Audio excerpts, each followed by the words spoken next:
महाराष्ट्रातील सर्व शेतकऱ्यांना आली सर्वात मोठी आनंदाची बातमी। शेतकरी मित्रांनो, 3 वर्षाचा पीक विमा आता शेतकऱ्यांना मंजूर झालेला आहे। तो लवकरच शेतकऱ्यांच्या खात्यात जमा देखील होणार आहे। निसर्गाचा लहरीपणा आणि कधी ओला तर कधी सुका दुष्काळ या दृष्टीचक्रात अडकलेल्या बळीराजाला एका गोष्टीची नेहमीच चातकासारखी वाट पाहावी लागते, ती म्हणजे आपल्या हक्काचा पीक विमा। गेल्या अनेक वर्षापासून प्रशासकीय लाल फितीत आणि प्रलंबित अनुदान अडकलेल्या या थकीत पीक विम्याबाबत आता एक अत्यंत आनंदाची आणि दिलासादायक बातमी समोर आलेली आहे। जर तुम्ही देखील 2021, 2022 आणि 2023 पासून तुमच्या खात्यात पीक विम्याचे पैसे जमा होण्याची वाट पाहत असाल तर गेल्या काही वर्षापासून विशेष 2021 पासून राज्यातील अनेक भागातील शेतकरी पीक विम्याच्या प्रतीक्षेत होते। नुकतेच फेब्रुवारी आणि मार्च महिन्याच्या सुरुवातीला काही शेतकऱ्यांना पीक विम्याचे वाटप करण्यात आले होते। तसेच ज्याचा विमा 1000 रुपयापेक्षा कमी होता अशा खरीप आणि रब्बी 2024च्या शेतकऱ्यांची रक्कम ही मंजूर करण्यात आलेली आहे। पण सर्वात मोठा प्रश्न होता 2022, 2023 आणि 2024 मध्ये 110% अधिक नुकसान झालेल्या शेतकऱ्यांचा।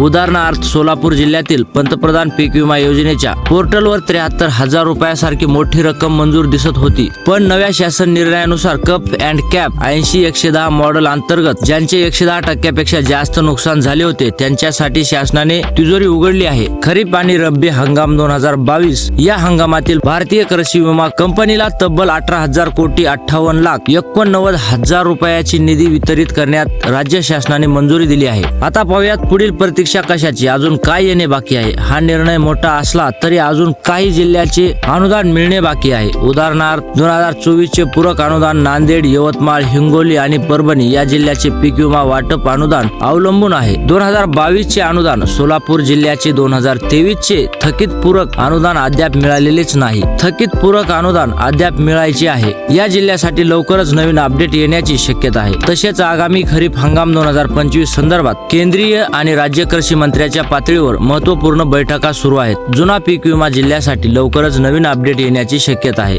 तसेच आगामी खरीप हंगाम 2025 संदर्भात केंद्रीय आणि राज्य कृषी मंत्र्यांच्या पातळीवर महत्त्वपूर्ण बैठका देखील सुरू आहेत। हे पूर्ण कॅल्क्युलेशनची आता फेर तपासणी होत आहे। या प्रक्रियेचे नवीन अपडेट आपल्याला एप्रिल महिन्याच्या आसपास पाहायला मिळतील। तर शेतकरी मित्रांनो, ही महाराष्ट्रातील शेतकऱ्यांसाठी खूप आनंदाची आणि महत्त्वाची बातमी होती। जर तुम्हाला हा व्हिडिओ आवडला असेल तर चॅनलला सबस्क्राईब आणि व्हिडिओला लाईक करायला विसरू नका। धन्यवाद।